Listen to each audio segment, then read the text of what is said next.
sexa är för vart föreböde. Maktra kong i Norge grådde och leidom bøll i landet.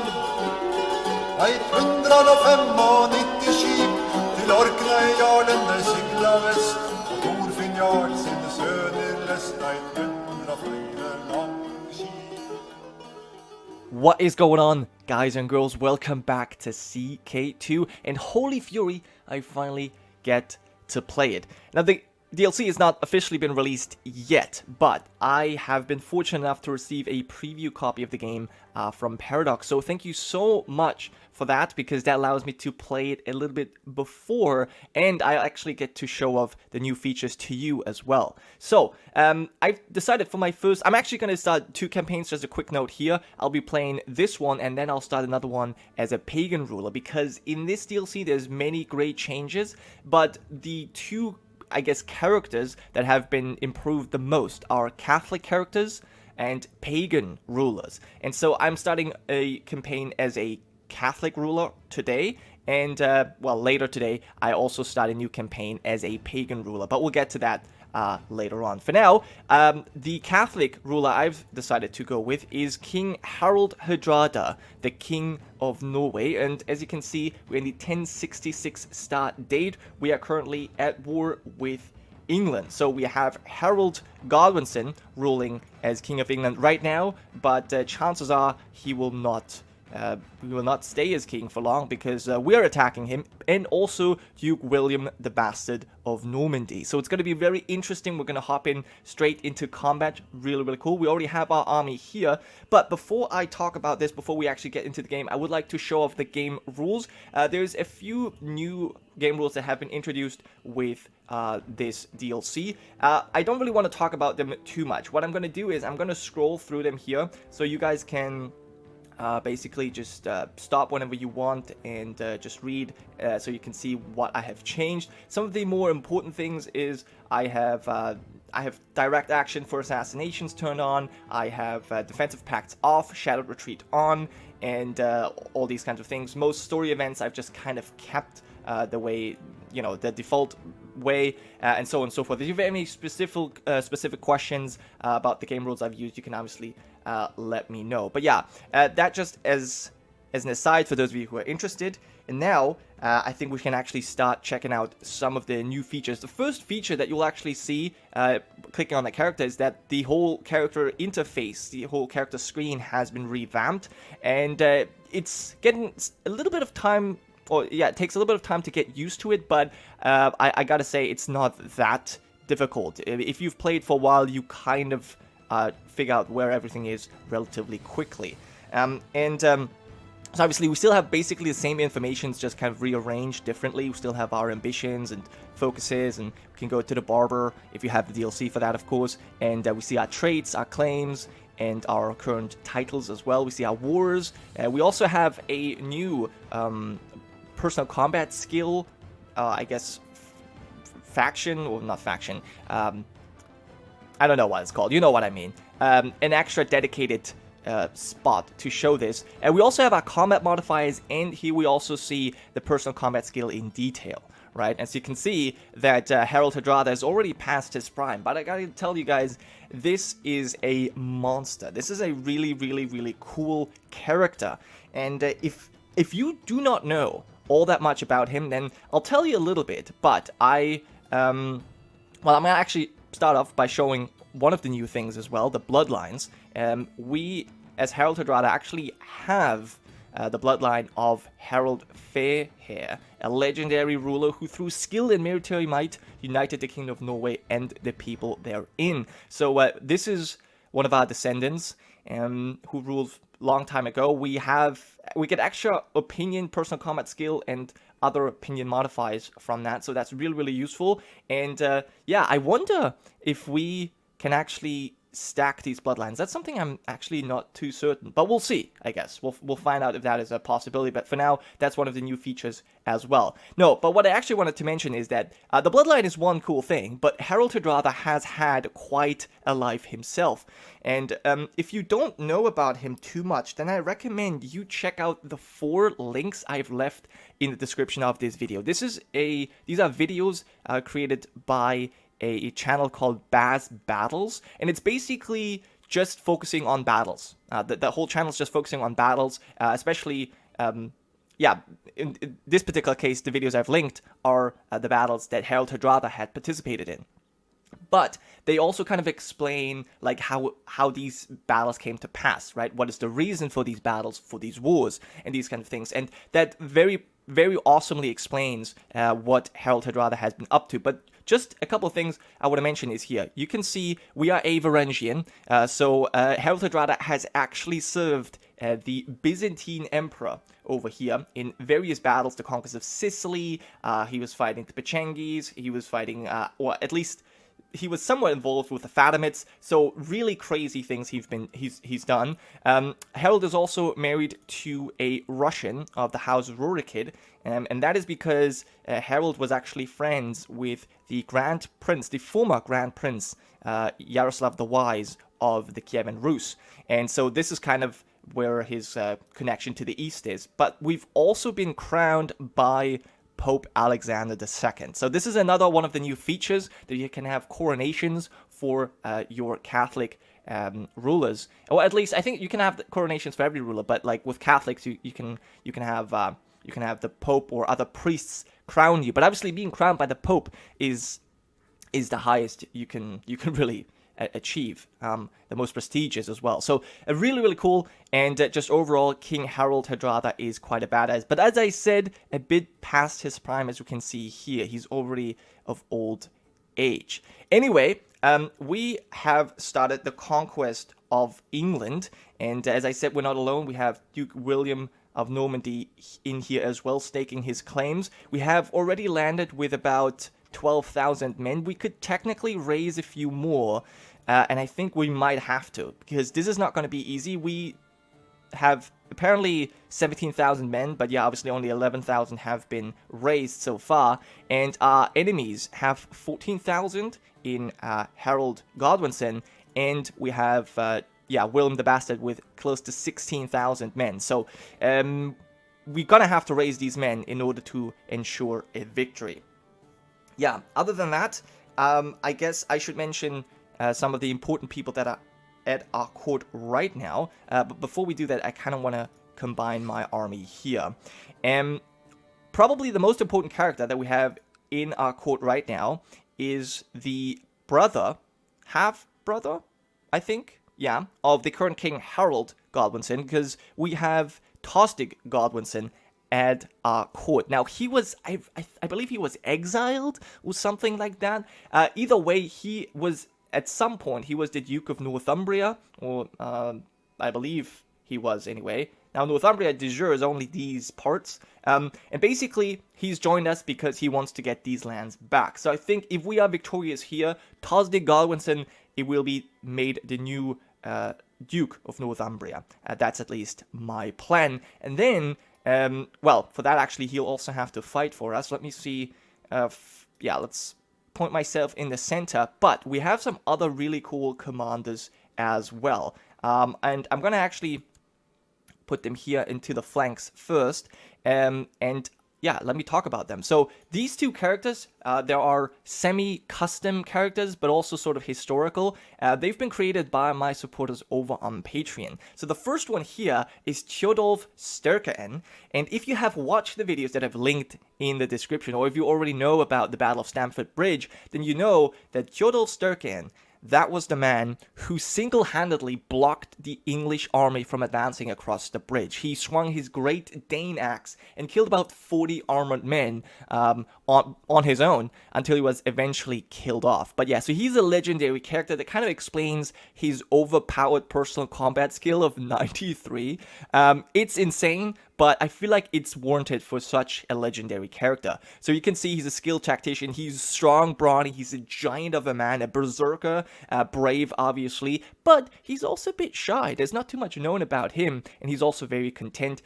Depending on how the war goes, I think we're going to have to reward him with some titles as well, but for now, he's going to be one of our commanders. On the other flank, we have a person that we have known for much longer, Ogier Ulfeld, also created by a Patreon of mine, and he is also obviously a great commander, as you can see. He is actually a direct leader, so perhaps I should send him into the center. Maybe I will do that, but yeah, he's also brawny, and he has also been a member of the Varangian Guard. He served together with us in the Byzantine Empire, and I think because we know him that long, I kind of want him to become our friend. So one of the new features we have here in Holy Fury is also that we can sway and antagonize characters, and so we can either try become their friends or make them our rivals. And obviously, as I said, we have such a long history together. I want Ogier to be our friends. And by the way, I hope I pronounced these names correctly. Ogier Ulfeld, is that correct? You have to let me know, anyways.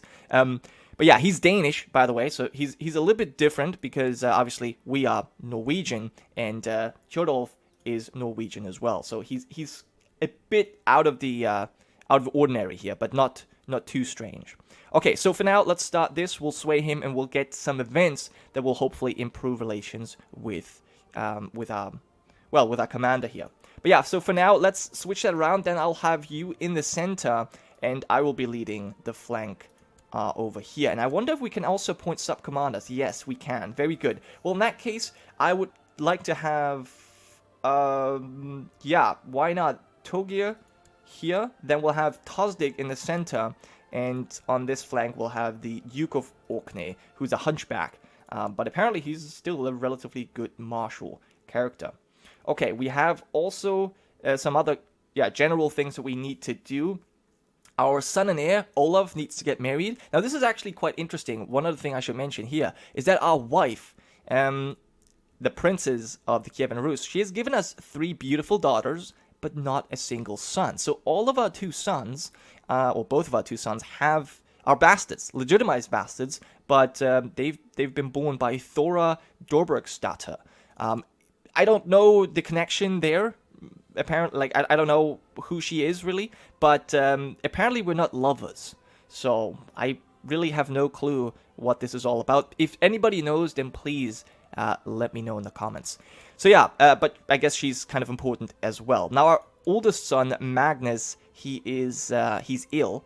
So he's currently not going to be able to participate. And our youngest son, Olaf, I think he's the one that, first of all, is going to be our heir. He is chosen as our successor. And he's the one that I want to rally.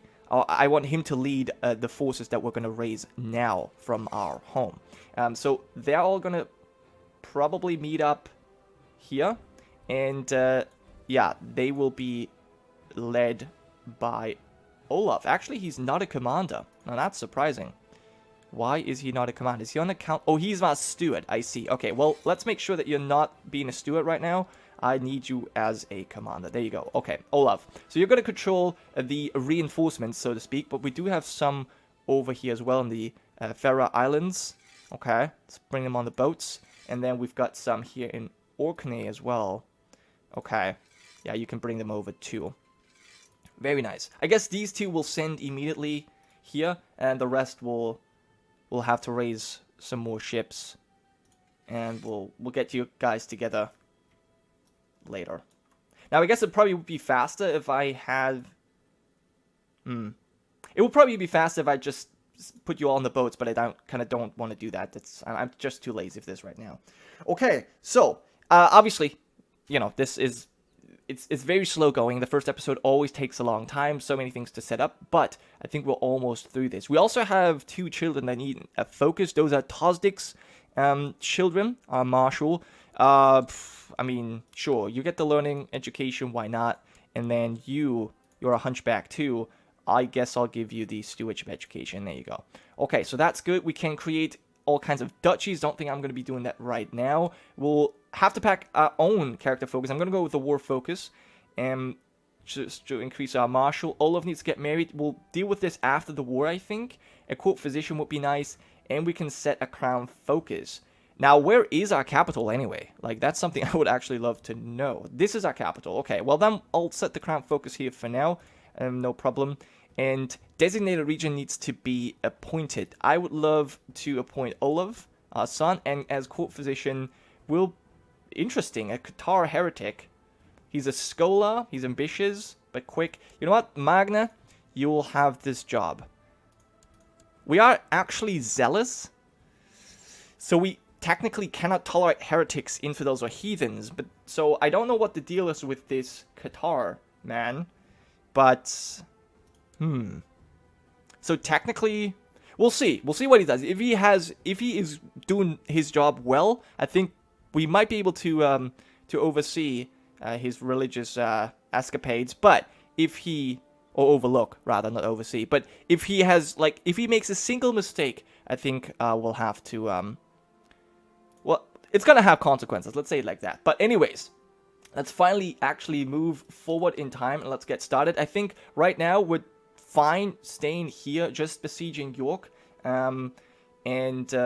Yeah, we'll wait for the reinforcements to arrive, and then we'll see how things turn out. Now... okay, I'm still leading men. Okay, good. Now, I'm not sure. I've turned on that our leaders, or yeah, just generals, have martial headgear. It doesn't show up here, so I'm a bit confused when it shows up, when it doesn't. But I guess that's something we'll find out. All right, so you have already arrived. Good. I guess we can just send you in here. Now, once we actually have York under control, we'll be able to land our troops much quicker, because we can just actually land our boats. We don't have to navally invade or whatever. So that's going to be much better.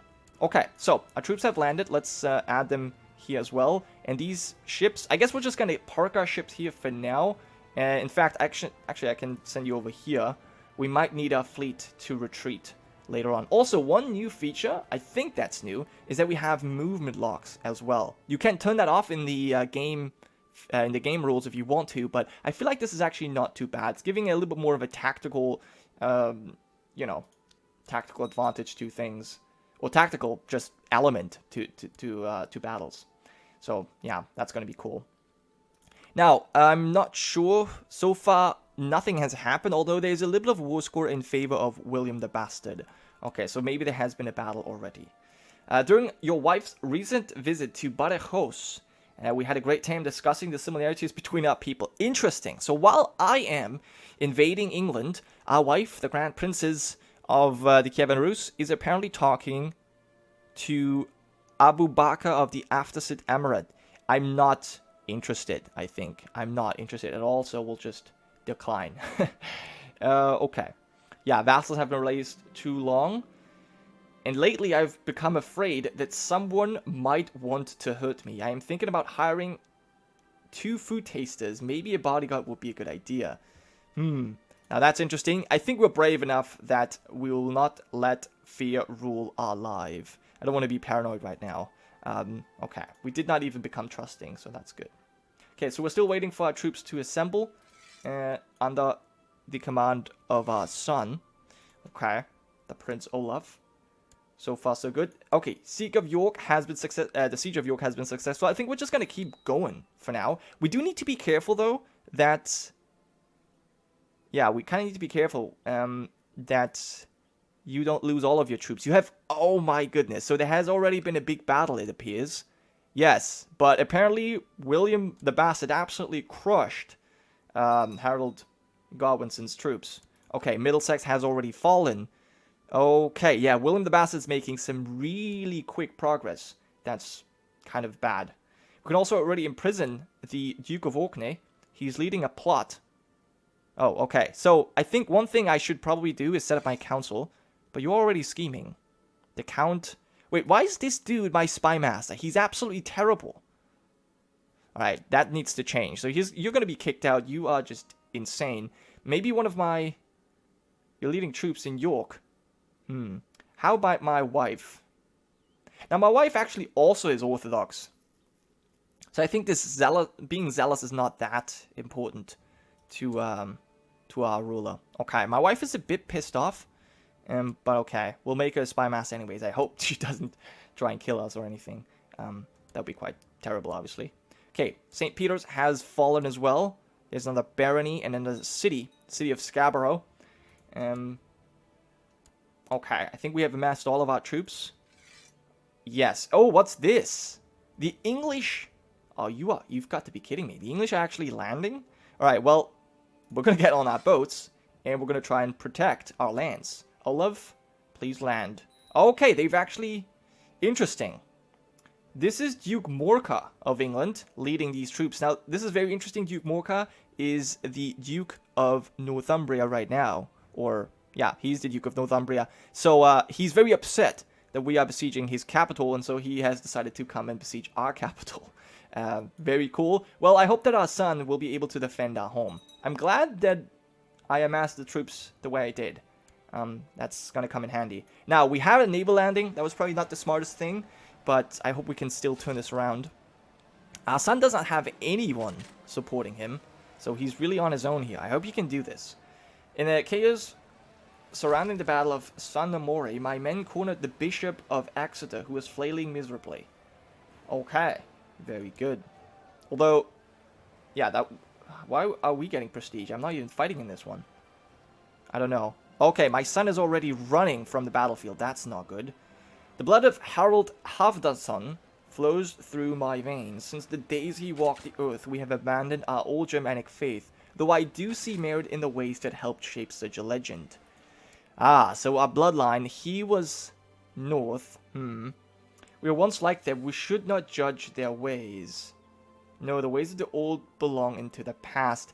I honestly don't know how Harald Hardrada would, how he would react. It says here we're zealous. Then again, you know, we're married to an Orthodox woman.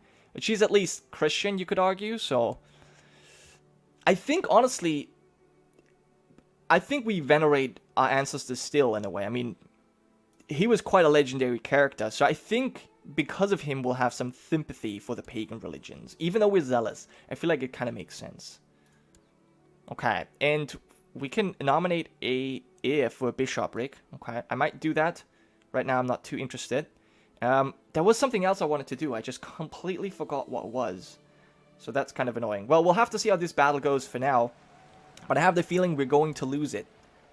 Yes, our son has not been successful. So we're going to have to retreat. Let's retreat to Narmadal, the lands of our other son, Duke Magnus, who has survived his illness. So perhaps he's going to help out his brother in this. But I guess at this point, I'm going to leave this first episode. I hope you guys have enjoyed. I guess, no, hold on. Let's see the actual defeat. And let's see how bad it was. Okay, it wasn't too bad. We lost a couple of men. We still have the advantage. I think regrouping our son might be able to, well, to push the English back out of our country. But as I said, that was it for this episode. I'll see you next time. Today's video was brought to you by my glorious supporters over at Patreon. And right now, I just want to thank you all so much for watching. I hope you have enjoyed. And before you leave, I'd love to have you subscribed so you can stay updated on all the new releases.